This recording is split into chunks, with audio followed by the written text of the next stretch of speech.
See, since we first formed a Liberal government back in 2015, we've always made one thing clear. Strengthening the middle class would always be our guiding principle, our North Star, the central objective to everything we would do. What the hell is going on in Canada right now? I am home visiting my parents this weekend for the holidays. Tell me why I come home to Newmarket, Ontario, the suburbs of Toronto, and I'm shocked at the cost of living here. How are Canadian people making it work? Everybody involved with the economy right now needs to be fired immediately. We need to contact the UN and get a binding resolution here. Something sinister is going on in Canada. Well, we all know that something sinister is called the Liberal government. Hey everybody, welcome back to the channel. For today's video, we're going to be taking a look at Justin Trudeau's announcement that he made in Winnipeg just the other day when he was talking to one of the large unions. And the reason I wanted to cover this was he made a lot of claims there. One in particular talking about them doubling the infrastructure, but then never actually mentioning anything outside of these programs like dental and childcare. He went on to attack Pierre multiple times, calling him a phony. But something he really kept emphasizing was that their whole goal as a government has been trying to empower the middle class, because a strong middle class means a strong Canada, basically. Yet just like that gentleman in the opening clip there, many middle class Canadians have come out and made videos about how they can't actually afford anything. I'm going to play a few of these and then we're going to get into his actual announcement. So take a look. There's a little path by the river in my town that we go for a walk on basically every single day, as long as it's not raining. A few weeks ago, I noticed that somebody had pitched a tent down by the river and appeared to be living there. And now it's been about 3 weeks since I saw the first tent, and now there are lots of tents. There's also an increasing number of people who appear to be on drugs. Yesterday, I actually had to call an ambulance for somebody who definitely was not okay.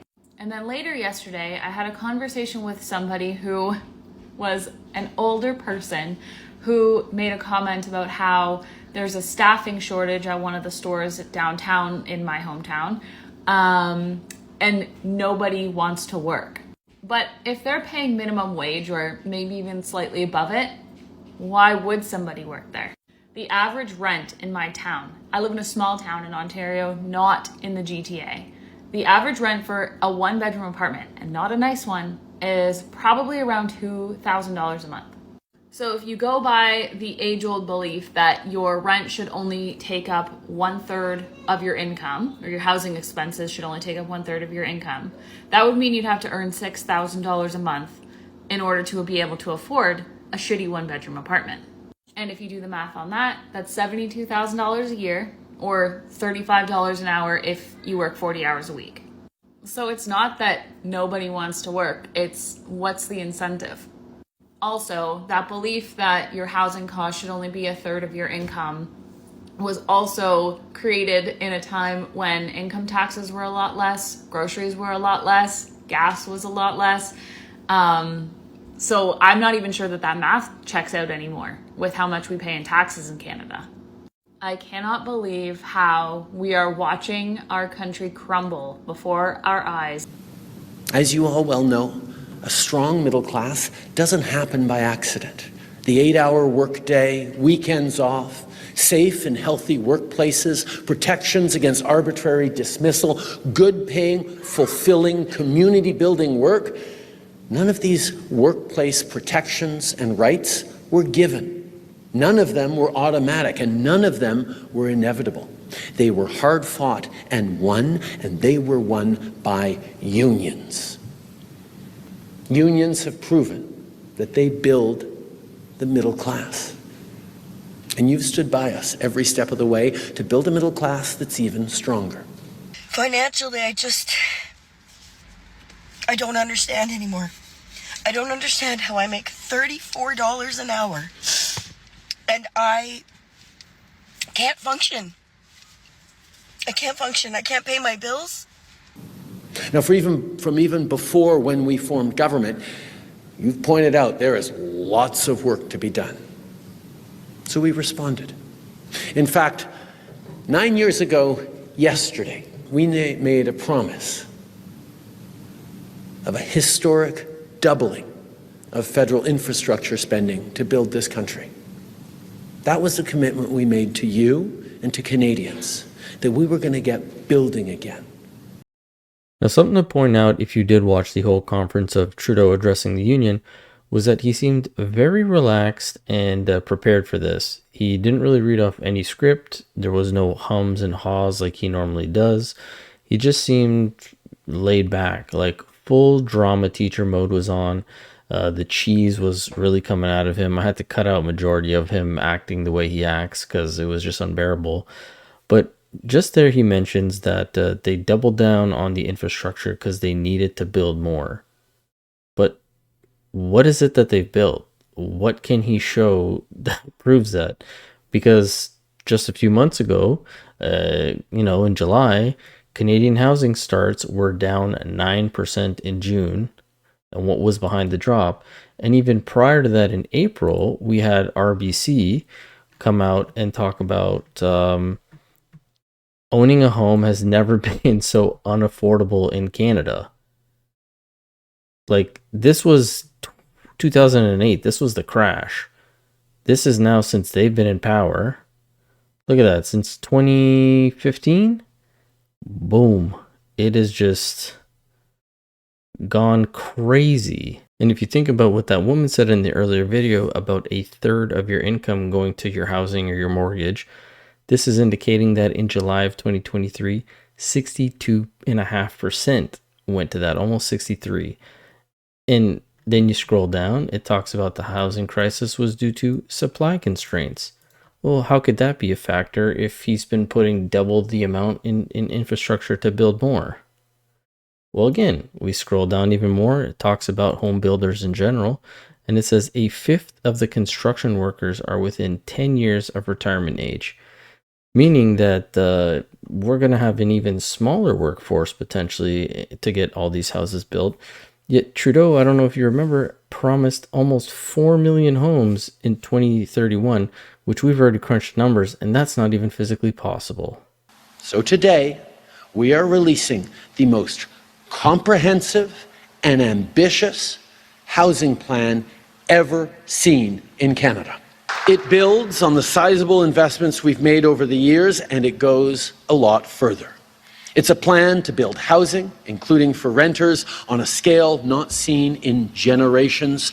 We're talking about almost 3.9 million homes by 2031. Now, let me reiterate, we've broken this down, and it's physically impossible to get that many houses or even apartments built within that short amount of time. I think it was about 2 houses a minute when we did the math for 7 days straight, 5 to 6 years in a row, no time off. So not possible, not happening. But of course, Trudeau loves to sprinkle in the blame of none other than Stephen Harper right before he goes into a rant of all his random programs that have nothing to do with unions. After years of Harper underinvestment, years of Harper cuts and austerity, and you know better than most that we've delivered on that promise and a whole lot more. We're pushing ahead on national pharmacare, making insulin free for every Canadian who needs it, and providing free prescription contraceptives, because we not only believe in a woman's right to choose, we act on it. As of last week, our Canadian dental care plan has already helped over 500,000 previously uninsured Canadians get the dental services and dental care they deserve. And we've been able to do all this because we've been responsible with taxpayer dollars, delivering the lowest deficit amongst advanced industrialized nations and the lowest net government debt in the G7. The fact that this wacko stands up there and lies to these people's faces saying that they're responsible with the taxpayers' money is just mind-blowing. We can easily look at some of these articles that were published this year alone. CRA paid out $37 million to tax scammers. Taxpayers on the hook for more than $110 billion due to Ottawa's COVID waste. CBC bonuses are an appalling misuse of taxpayers' money. Less than a quarter, so basically a quarter of Canadians are unhappy with how the government spends their money. And again, these are just some quick articles that I pulled up. We also have the $60 million Arrive scam app. We have the $9 million condo that was just bought. Like, how is this guy standing up there and just blatantly lying to these people? And they're going to be clapping for him later on like he's doing a fantastic job. But now this is where the fear mongering comes in, where he starts to warn them a bit about the big bad conservatives. These are important victories for Canadians, for the middle class, for working people. And they were made possible by all of you. But union leaders, like all of you here today, also know that these programs can be cut, protections unraveled, and progress undone. I don't need to remind you of the Harper years. You know that those were dark days, and you know that we can't afford to go back. Well, guess what? More people can't actually afford to stay here in this government, because back in Harper days, there wasn't reports saying 1 in 4 Canadians were in poverty or 1 in 4 Canadians were using food banks. There wasn't all of these tent cities everywhere because people can't afford a house or an apartment. That's only under your government. So what are you talking about that we wouldn't want to go back to those dark days? What is this? Sunshine and rainbows? I would really like to understand what you think your government is doing that's way better than the Harper government or a potential Pierre Poilievre government, because your track record has been abysmal. And this is where he now starts to attack Pierre, saying that all of these little announcements that Pierre's been making at union halls, where he's telling them that he'll give them a bigger paycheck, something that they can actually take home so they'll have more money in their pocket, well, that's just him being phony and using them as a photo op, because they're suckers. Pierre Poilievre used you for photo ops to pretend he's a friend to working people. But the truth is, he's a phony. He thinks you're all suckers. But above all, he's scared of you. Like every conservative before him, he's scared of what workers can accomplish when they organize. He's scared because when workers organize, they demand better. They push to make government work for working people. But most importantly, he's scared of you because he thrives on chaos, on despair, on division. And unions represent the opposite of that. You're organized, you're hopeful, and you're united in pursuit of one goal: to deliver real progress.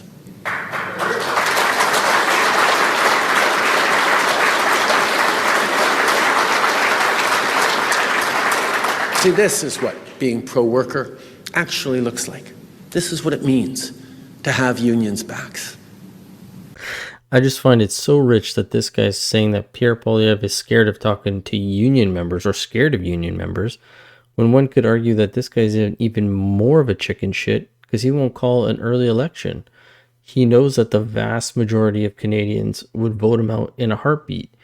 Yet he's saying that Pierre is the one who we should be worried about. I wish somebody could square that circle for me, because it makes no sense. I'm sure a lot of you have seen Pierre's rallies, huge turnouts. Trudeau's not so good. They've been losing all year round, by-elections, the polls, they've been sinking.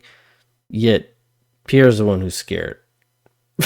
Again, make it make sense to me. But as always, this is just my opinion. I'd love to hear from you guys. So let me know in the comment section below what you thought about all this. And as always, I will catch you guys on the next one. Thanks so much.